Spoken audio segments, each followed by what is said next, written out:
Dear students of class ninth, welcome in S maths class. आइए हम लोग अपने टॉपिक को आज फिर कंटिन्यू करते हैं। और हम लोग जो टॉपिक पढ़ रहे थे लाइन एंड एंगल्स, तो उसी का ये लेक्चर 2 है। प्रीवियस लेक्चर्स में हम लोगों ने लाइन एंगल्स को डिफ़ाइन करने की कोशिश की थी, उनको डिफ़ाइन किया था हम लोगों ने। और साथ में हमने types of angles, supplementary angle, complementary angle, even adjacent angle, इस तरह की कुछ डेफिनेशनों को हम लोगों ने लर्न किया था। सो उसी टॉपिक को कंटिन्यू कर रहे हैं उसके आगे। और आज हम कुछ और डेफिनेशनें, कुछ और अपने कॉन्सेप्ट में ऐड करने वाले हैं, कुछ और चीज़ें लर्न करने वाले हैं, कुछ थ्योरम्स प्रूव करने वाले हैं, ताकि आप एक्सरसाइज के क्वेश्चंस को ईजिली सॉल्व कर पाएंगे। So let us start parallel line and a transversal. कि what we mean by transversal, यानी पैरेलल लाइन और ट्रांसवर्सल का रिलेशन क्या होता है। लेकिन before we start with parallel lines ना, क्या करते हैं कि पहले हम लोग सिंपल लाइन लेते हैं। सपोज क्या है कि हमारे पास क्या है कि suppose two lines are there. here we have two lines. Now they are not parallel. अभी हमने पैरेलल लाइन लिए हैं। we have two lines and a line intersecting these two lines. क्या हो रहा है कि एक लाइन जो है ये इन दोनों लाइनों को इंटरसेक्ट कर रही है। so whenever a line intersect two given lines ना, so we call that line as a transversal. यानी जो ब्लू में जो लाइन आपको नजर आ रही है ये ट्रांसवर्सल हो गया। ओके, पहली दो लाइनें टू डिफरेंट कलर्स में है, और एक लाइन ब्लू लाइन जो बाद में थर्ड में आया है, उसने क्या किया, इन दोनों लाइनों को इंटरसेक्ट किया है, तो इसको हम लोग ट्रांसवर्सल कह रहे हैं। ओके, सो अब जब ये इसको क्या करते हैं कि इंटरसेक्ट कर रहा है, तो कुछ एंगल्स बन रहे हैं। अगर आप ध्यान दे रहे होंगे, आइए उसके कुछ नाम्स रख लेते हैं होंगे ना। Let us name it. Suppose angle 1, angle 2, angle 3, angle 4। Similarly here we have angle number 5, angle number 6, here we have angle number 8, and now angle number 9. So 9 angles ना, ठीक लिखा हम लोगों ने। 1 2 3 4 5 6 7 छूट गया, इसलिए 9 आ गया ना, क्योंकि 8 एंगल एक जगह बने हैं तो दूसरी जगह 4 एंगल्स ऊपर बने हैं, 4 एंगल्स नीचे बनेंगे, टोटल 8 एंगल्स बन गया। अब इनके कुछ हम लोग नाम रखने वाले हैं, है ना। हम लोग इनका कुछ इसको नेमिंग करने वाले, कुछ नाम रखने वाले हैं। तो the first one is interior angle. अब जैसे नाम सजेस्ट कर रहा है इंटीरियर, इंटर ना अंदर की तरफ, तो जो भी एंगल इसमें अंदर की तरफ बन रहा है उसको इंटीरियर एंगल बोल देते हैं। अब अंदर की तरफ कौन कौन से एंगल बन रहे हैं, है ना, अगर आप खुद भी लिख पाएंगे तो, और उसके बाद वीडियो से कंपेयर कर लीजिए कि जो मैं लिख रहा हूँ क्या वो दोनों सेम है। से इंटीरियर मतलब ये ना, जो दोनों लाइनों में अंदर की तरफ। सो एंगल नंबर 3 4 5 6, ये 4 एंगल जो है वो क्योंकि लाइनों में अंदर की तरफ बन रहे हैं, so let us call it interior angle. Similarly हम जो रिमेनिंग 4 है उसको एक्सटीरियर एंगल बोल देंगे, क्योंकि वो जो 4 एंगल्स है वो कहाँ बन रहा है, वो सब के सब बाहर की तरफ बन रहे हैं। So angle 1, angle 2, angle 7 and angle 8, ये 4 एंगल्स क्योंकि बाहर की तरफ बना है, सो इसलिए हम लोग उसको क्या, एक्सटीरियर मतलब बाहर ना। Okay, so now another one is corresponding angles. अब कॉरस्पॉन्डिंग का मतलब क्या हुआ यहाँ पर ना, कॉरस्पॉन्डिंग एंगल क्या है, या कॉरस्पॉन्डिंग किसको हम कहने जा रहे हैं। डायग्राम में ध्यान से देखते हैं। जब लाइन ने जो ट्रांसवर्सल है, लाइन मतलब ट्रांसवर्सल, सो 2 लाइन्स हमारे पास है। सपोज उसको हमने लाइन एल और लाइन एम बोल देते हैं। अब ये ट्रांसवर्सल जब इसको इंटरसेक्ट करता है, तो जिस पोजीशन पर एंगल 1 बन रहा है एग्जैक्टली उसी पोजीशन पे एंगल 5 बन रहा है।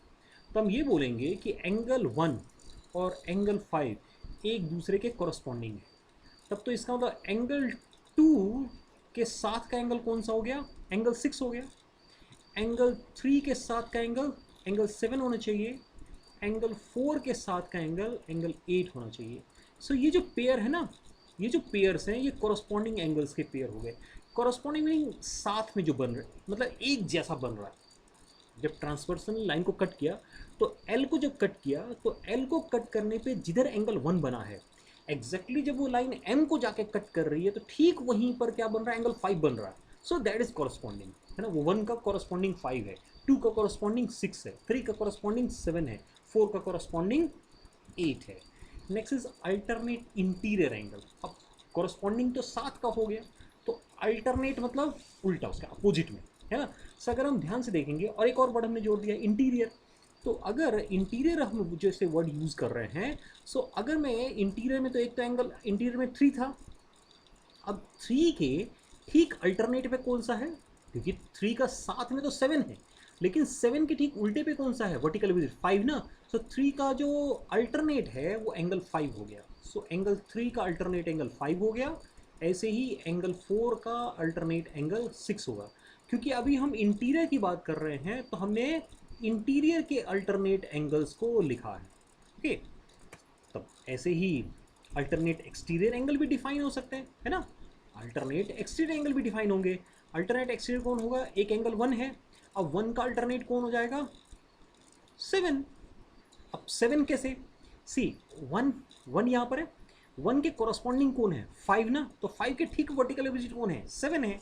ऐसे ही हम एंगल 2 को लेंगे तो 2 का अल्टरनेट 8 हो जाएगा, है ना। ये अल्टरनेट एक्सटीरियर एंगल हो गए, right. So now another one is interior angle on the same side of the transversal, है ना। यानी ट्रांसवर्सल के एक तरफ, ट्रांसवर्सल के एक तरफ इंटीरियर एंगल, सो 4 5 नहीं, एंगल 4 और एंगल 5 जो है ये दोनों ट्रांसवर्सल के एक तरफ बना है, नहीं। और ऐसे ही एंगल 3 और एंगल 6 अगर आप ध्यान देंगे तो एंगल 3 जो है और एंगल 6 जो है ये दोनों भी ट्रांसवर्सल के एक तरफ बना है, तो हम इसको बोल सकते हैं ना interior angle on the same side of the transversal. So what we have done कि अगर दो लाइनें हमें मिल जाए, टू लाइन्स आर देयर, एक ट्रांसवर्सल को इंटरसेक्ट करता है, तो जो एंगल्स बन रहे हैं, एंगल देखो 8 ही बन रहे हैं, सब मिला के 8 एंगल है, लेकिन उन्हीं में से उन्हीं के जब नाम रखने गए तो उनकी कुछ प्रॉपर्टीज़ को हमने नोटिस किया और उस प्रॉपर्टी के बेस पे उनके कुछ नेम्स रख दिए गए, जो interior, exterior, corresponding, alternate interior, alternate exterior and interior angle on the same side of the transversal. Okay, so next is now let us come to the another one and that is, अब हम क्या करते हैं कि अभी तो हमने क्या कहा था, जो लाइनें ली थी पैरेलल नहीं थी, लेकिन अगर हम दो लाइनों को पैरेलल ले लें और अब एक ट्रांसवर्सल लें, एंगल वापस वही बनते हैं, है ना। एंगल के नाम फिर वही रखते हैं, हमने जो एंगल बनाए थे पहले, एंगल 1, एंगल 2, एंगल 3, एंगल 4, नहीं नाम तो मैं बिल्कुल एग्जैक्टली वही रख रहा हूँ, एंगल 5, एंगल 6, एंगल 7, एंगल 8। क्या करने वाले हैं कि यहाँ से हमने पहले पता है कि एंगल 2 एंगल 4 के इक्वल है। द रीज़न इज हमने पिछले लेक्चर में वर्टिकल इपोजिट एंगल पढ़ा था और वर्टिकल इपोजिट एंगल इक्वल होता है। ओके, ऐसे ही एंगल 5 और एंगल 7 वर्टिकल अपोजिट है, 6 और 8, 1 और 3, तो जो हमने पहले पढ़ लिया लेट अस लीव इट, है ना, उसको छोड़ देते हैं, that is vertically opposite angle. अब नेक्स्ट पे आते हैं, है ना। नेक्स्ट पे क्या है, अब इस डायग्राम को देखने से एक चीज़ बताइए कि जो एंगल 1 है, एंगल 1 है, क्या हम देख के बोल सकते हैं कि वो एंगल 5 के इक्वल है। रीजन क्यों, सी अब ये दोनों पैरेलल लाइनें हैं, है ना। हमने जैसे ही ट्रांसवर्सल लिया, अब ये ट्रांसवर्सल जब पहली लाइन के साथ जो एंगल बनाएगा तो उसकी पैरेलल लाइन के साथ भी तो वही एंगल बनाएगा, है ना। इसको मैं ऐसे ही बोल सकता हूँ, सी जब आप देखते हैं ना कि एक स्लोप होता है, तो उस स्लोप पे अगर हम पैरेलल लाइन, यानी कोई जैसे आप एक पुल के ऊपर चढ़ते हैं, है ना, जिसमें कोई क्या है, स्लोप है, इंक्लिनेशन है, झुकाव है, अब उस पर अगर मैं पैरेलल लाइन ड्रॉ करूँगा तो वो स्लोप तो एक ही है, वो ज़मीन के साथ जितना एंगल बना रही है उसके पैरेलल जितनी भी लाइनें ड्रॉ करेंगे सबके साथ तो उतना ही एंगल बनाएगा। तो इसका मतलब एंगल 1 और एंगल 5 इक्वल होने चाहिए, है ना। तो ऐसे ही एंगल 2 एंगल 6 के इक्वल होना चाहिए, 3 7 के इक्वल होना चाहिए और 4 8 के इक्वल होना चाहिए, नहीं। और इनके नाम क्या रखे थे हमने 1 और 5 का अभी पिछले में, कॉरस्पॉन्डिंग एंगल। तो इसका मतलब ये है कि हम डायग्राम को देख के फील कर रहे हैं ना कि कॉरस्पॉन्डिंग एंगल्स इक्वल है पैरेलल लाइन के केस में, कि अगर लाइनें पैरेलल है तो कॉरस्पॉन्डिंग एंगल इक्वल होगा, और सिमिलरली अगर कॉरस्पॉन्डिंग एंगल इक्वल होगा तो लाइनों को पैरेलल होना चाहिए, है ना। So now this one we consider this one as, इसको क्या करेंगे हम, एक्सियम एज्यूम कर लेते हैं। So let us consider it as a axiom, और now let us write it as a axiom. इसको हमने एक एक्सियम का नेम दे दिया क्योंकि इसको मुझे प्रूव करने की जरूरत नहीं है, ये मैं देख के महसूस कर रहा हूँ, है ना। सिंपली मैं देख के महसूस कर रहा हूँ, तो क्योंकि जो चीज़ हम देख के महसूस कर रहे हैं तो उसके लिए उसका कुछ नाम रखने की, उसका मतलब उसको प्रूव करने की जरूरत नहीं है। तो फर्स्ट क्या हमने महसूस किया था कि अगर एक ट्रांसवर्सल टू पैरेलल लाइन को इंटरसेक्ट करता है then each pair of corresponding angles is equal, जो भी कॉरस्पॉन्डिंग एंगल बनेंगे वो इक्वल बनेंगे। तो अब आपको कॉरस्पॉन्डिंग एंगल पहले ही पता है, तो आप बोल सकते हैं कि एंगल 1 जो है एंगल 5 के इक्वल है, कॉरस्पॉन्डिंग के कारण, एंगल 4 एंगल 8 के इक्वल है, ओके, कॉरस्पॉन्डिंग, एंगल 2 एंगल 6 के इक्वल है और एंगल 3 एंगल 7 के इक्वल है। हम इसका ऐसे ही कन्वर्स ले सकते हैं, ठीक इसका अपोजिट, कि अगर एक ट्रांसवर्सल टू लाइनों को इंटरसेक्ट कर रहा है और पेयर ऑफ कॉरस्पॉन्डिंग एंगल्स अगर इक्वल है तो लाइनें पैरेलल होंगी। यानी एक दूसरे के कन्वर्स हो गया, एक में लाइनें पैरेलल है तो कॉरस्पॉन्डिंग एंगल इक्वल हम बोल रहे हैं, तो दूसरे में हम क्या कह रहे हैं कि अगर कॉरस्पॉन्डिंग एंगल इक्वल है तो लाइन्स को पैरेलल होना चाहिए। So let us consider these two as axiom. और अब हम इन दोनों एक्सियम की हेल्प से क्या करेंगे कि कुछ थ्योरम से कुछ और रिजल्ट्स को बनाएंगे, है ना। सो let us start with the first theorem, है ना। मे बी पिछले में भी हमने एक थ्योरम प्रूव किया था ना, एक थ्योरम हमने वर्टिकली अपोजिट एंगल से रिलेटेड प्रूव किया था, तो यहाँ भी आते हैं एक थ्योरम हमने क्या लिखा कि if a transversal intersect two parallel line then each pair of alternate interior angle is equal. So okay, here is a one parallel line, now the another parallel line, और अब एक ट्रांसवर्सल उसको intersect कर रहा है। सो जब transversal उसको intersect करता है तो जो एंगल है बिल्कुल वैसे ही नाम रख देते हैं। अभी हम लोगों ने ये तो ठीक है, एक जैसा हम लोग लिखते चले जा रहे हैं ना, वहाँ एंगल 1 एंगल 2 एंगल 3 एंगल 4 ऐसे ही हमने कह दिया, ये एंगल 5 है, this one is angle 6, here we have angle 7 and now we have angle 8, right. ये तो एंगल हमने पहले लिया। अब इस क्वेश्चन में, इस थ्योरम में ना, हमें प्रूव क्या करना है। आई am not writing given one ना, गिवन नहीं लिख रहे हैं, सिंपली क्या प्रूव करना है वो लिख रहे हैं। गिवन तो ये हो ही गया कि टू पैरेलल लाइन है और एक ट्रांसवर्स उसको इंटरसेक्ट कर रहा है। क्या करें, each pair of alternate interior angle. So where is alternate interior angle, 3 का अल्टरनेट इंटीरियर कौन है, 5 है, और 6 का अल्टरनेट इंटीरियर कौन है, 4 है। ये हमें प्रूव करना है।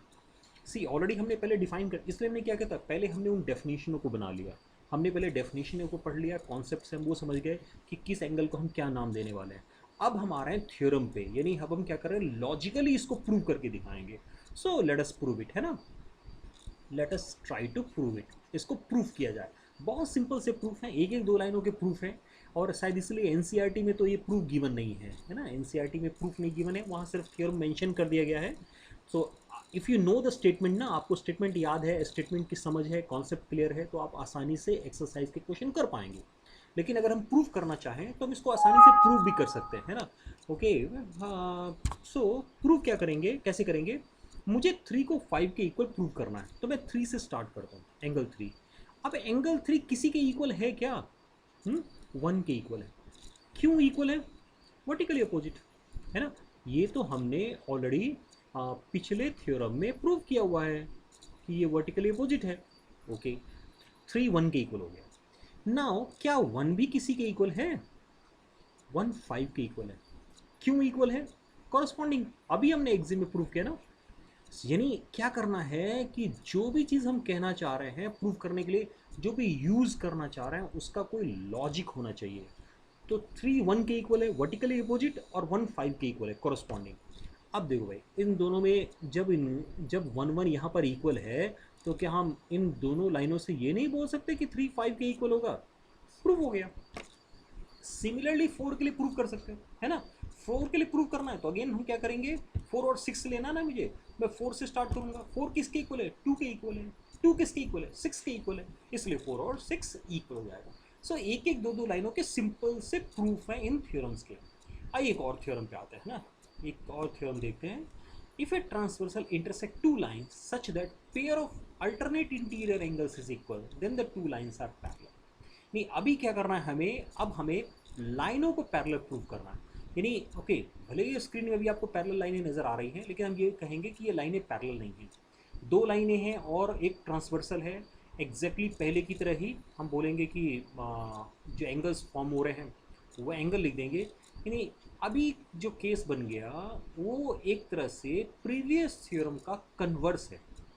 अगर ये लाइन L है और ये M है, ओके, तो अभी हमें क्या गिवन है, हम एक चीज़ लेके चलते हैं। हमें गिवन है एंगल 4 जो है वो एंगल 6 के इक्वल है, या ये बोल सकते हैं कि एंगल 3 जो है एंगल 5 के इक्वल है। ये गिवन पोर्शन हो गया, राइट। मुझे क्या प्रूव करना है, अगर इसमें हम टू प्रूफ पे आएंगे तो हमें प्रूव करना है कि L लाइन जो है M के पैरेलल है, हाँ, ये दोनों लाइनें पैरेलल है। Okay, simple proof. सी ये इसका कन्वर्स है ना, तो एक्सियम भी हमने कन्वर्स पढ़ा है, बस यहाँ कन्वर्स एक्सियम यूज़ कर लेना है। कन्वर्स एक्सियम से मेरा मतलब है जैसे हमने 3 से स्टार्ट किया, 3 को इसने कहा 5 के इक्वल है, ठीक। अब हम कहेंगे कि 5 किसके इक्वल है, 5 7 के इक्वल है। रीज़न लिख देंगे, वर्टिकल अपोजिट है, ये गिवन हो गया और ये वर्टिकल अपोजिट से हो गया, इसका मतलब एंगल 3 एंगल 7 के इक्वल आ गया, हमने शो कर दिया। और 3 और 7 है क्या इस डायग्राम के हिसाब से, corresponding angle. So what we are saying कि कॉरस्पॉन्डिंग एंगल्स आर इक्वल।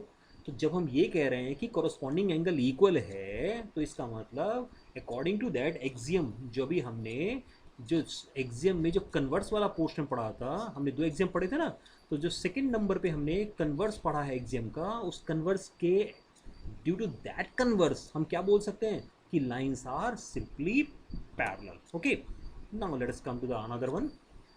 एक थ्योरम और हमारे, see few theorems are mention in your book, I am one by one taking those theorems, है ना।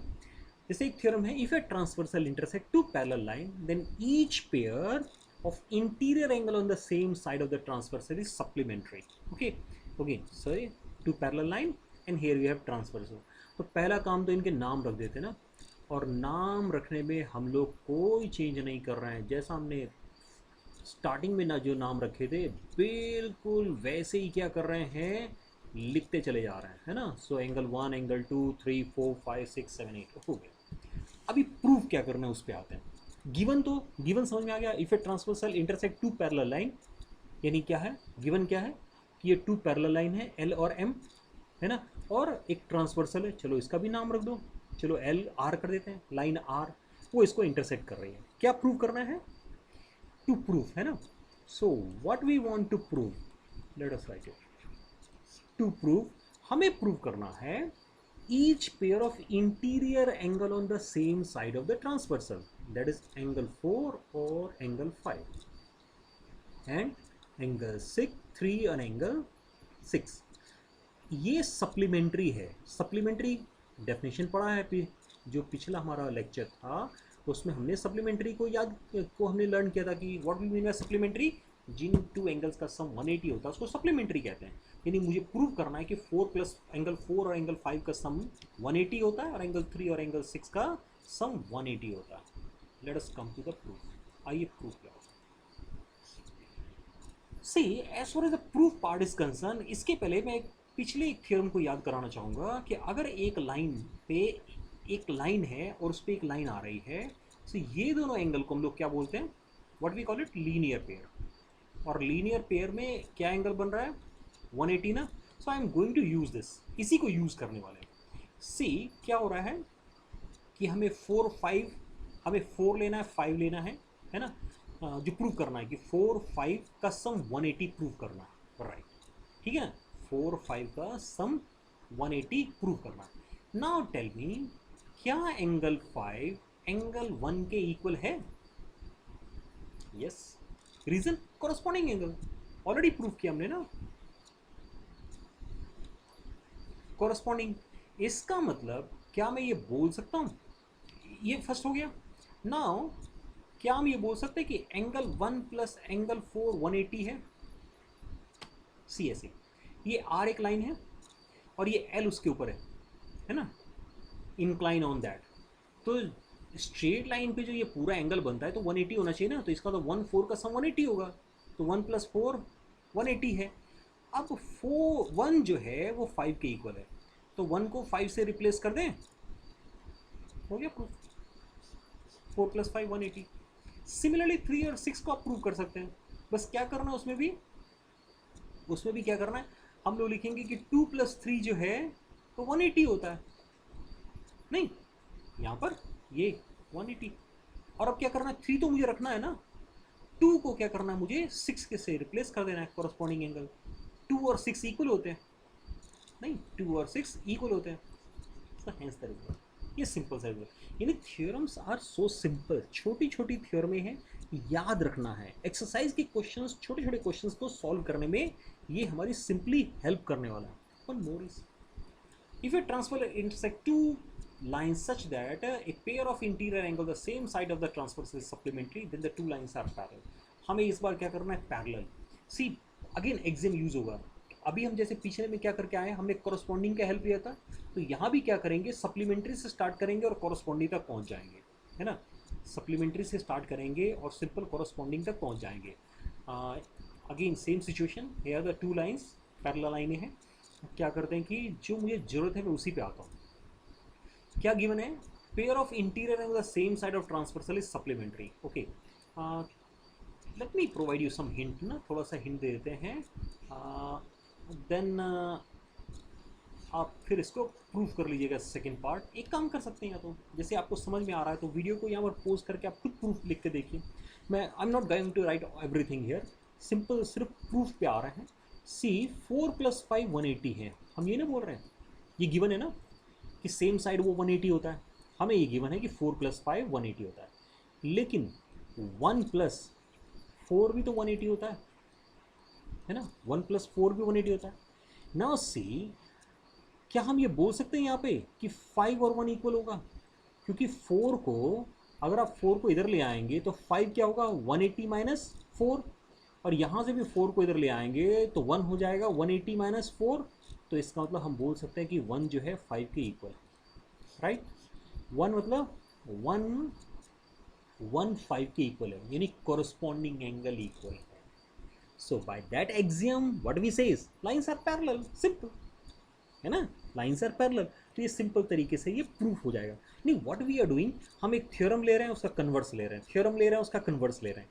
ये सभी स्टेटमेंट्स याद होने चाहिए, है ना, ये स्टेटमेंट का याद होना बहुत ही जरूरी है। ओके, क्योंकि इन स्टेटमेंट को जब तक याद नहीं करेंगे तो क्या होगा कि हम एक्सरसाइज के क्वेश्चंस नहीं कर पाएंगे। सो ये रहा हमारा लाइन ऑफ एंगल का लेक्चर नंबर 2, जिसमें हम लोगों ने basically alternate interior angle, corresponding angles और उनसे रिलेटेड कुछ थ्योरमों को हमने स्टडी किया। ओके, सो आपको भी क्या करना है कि now you go through the exercise with the help of these theorems. In theorem की हेल्प से आप चाहेंगे तो आसानी से एक्सरसाइज को सॉल्व कर सकते हैं, क्वेश्चंस को इजीली प्रूव कर पाएंगे जो भी एक्सरसाइज हमारी गिवन है। हम नेक्स्ट लेक्चर में क्या करेंगे, हम जो रिमेनिंग थ्योरम है इस टॉपिक की, लाइन एंड एंगल्स के, whatever remaining portion is there और रिमेनिंग थ्योरम्स आर देयर, उसको लेक्चर नंबर 3 में क्या करेंगे, ये कवर करेंगे और ये टॉपिक खत्म हो जाएगा। देन हम लोग एक दो एक्सरसाइज, एक दो वीडियो में प्रॉब्लम सॉल्विंग टेक्निक्स को, कुछ अच्छे क्वेश्चंस को सिलेक्ट करके, I try to select some good questions from either, जो भी हमारी अच्छी बुक्स अवेलेबल हैं, जो भी बुक्स अवेलेबल हैं उनसे, और उन क्वेश्चनों को सेपरेट वीडियो में डिस्कस करेंगे। इस वीडियो में हमने एंगल्स के थ्योरेटिकल पार्ट को क्या किया है, कवर किया है। So thank you very much for watching this video, keep watching my channel, thank you.